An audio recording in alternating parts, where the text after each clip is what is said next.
This question is for Ravi.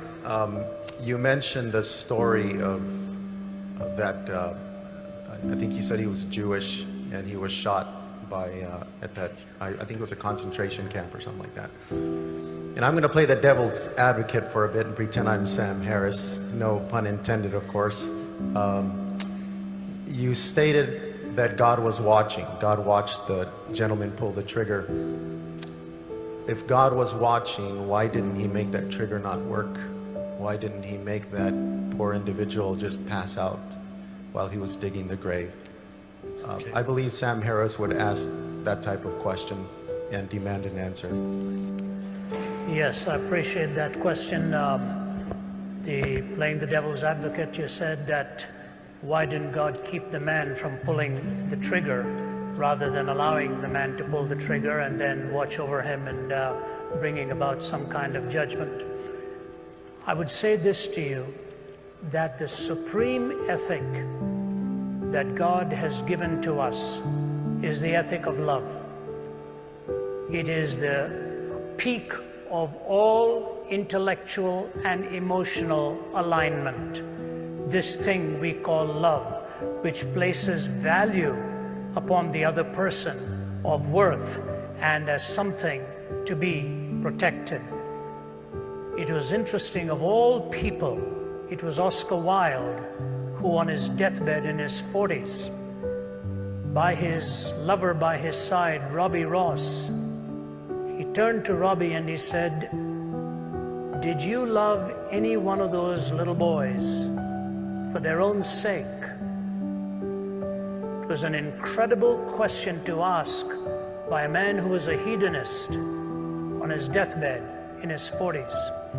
And he said, "Robbie, did you ever love any one of those little boys for their own sake?" And Robbie Ross said, "No, I can't say I did." He said, "Bring me a minister. Bring me a minister."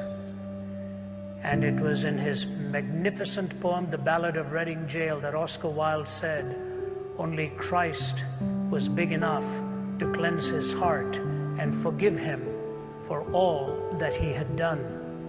The point even the hedonist realized was that in pleasure also, value and love are the supreme ethics that can be treasured. But you can never have love without intrinsically weaving into it the freedom of the will. You cannot have love without the freedom of the will. If you are compelled by some machine to a certain decision, you can never love.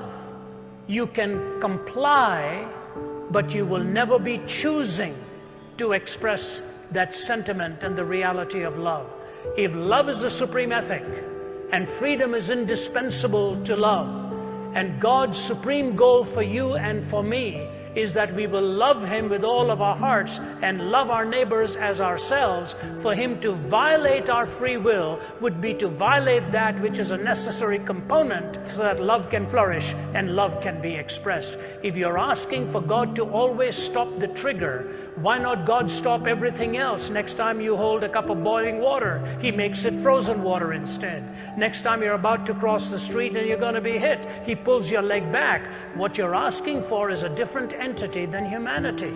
As wonderful as it may seem that in stopping that you think He is protecting you from that which is destructive, the greatest denial that you're asking for is the freedom of your will to be able to choose and to love God with all your heart and all your soul. When you've got love as the supreme ethic and the freedom of the will to choose that love, all of the other contingencies come in and can become explained why it is possible to either choose or to reject, so that love can ultimately reign supreme. If you want compliance and some kind of a mechanical response, your question itself will self-destruct. You're asking the question because you're free to ask it, and you're free to ask it because you're free to love. And when you love Him, in spite of all of the contraries that you see around us, you're trusting Him for having the supreme wisdom and the knowledge to ultimately bring a pattern out of it all.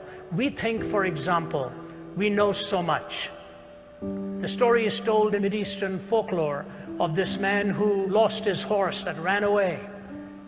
And when the horse ran away, the neighbor came to him and said, "You know, bad luck, isn't it? Your horse is gone." He said, "What do I know about these things?" A few days later, the horse came back with 20 other wild horses. And the neighbor came and said, "Amazing, it's not bad luck, it's good luck. You've got 20 more." Man says, "What do I know about these things?" His young son is going and taming one of the new horses. That young horse kicks him and breaks his leg. The neighbor comes and says, "Terrible, isn't it? Your son's leg is broken. Bad luck that these horses came." The fellow says, "What do I know about good luck and bad luck?" A few days go by and a bunch of thugs are coming looking for recruits to join their gang. And they're looking for all the able-bodied young men. And they're about to pick this young man but find out his leg is broken. And they say, "We don't want him. We're going to move on to the next house." So the man comes and says, "Good luck, isn't it? Your son's leg was broken." In one little series of episodes, we don't know what lies ahead. Why don't you wait till you stand before God face to face, and you will find out there were reasons why he didn't stop that trigger, so that you will see the heinousness of evil and see the majesty of love and good, managing to navigate yourself as the pilgrim's progress to come to the celestial shore.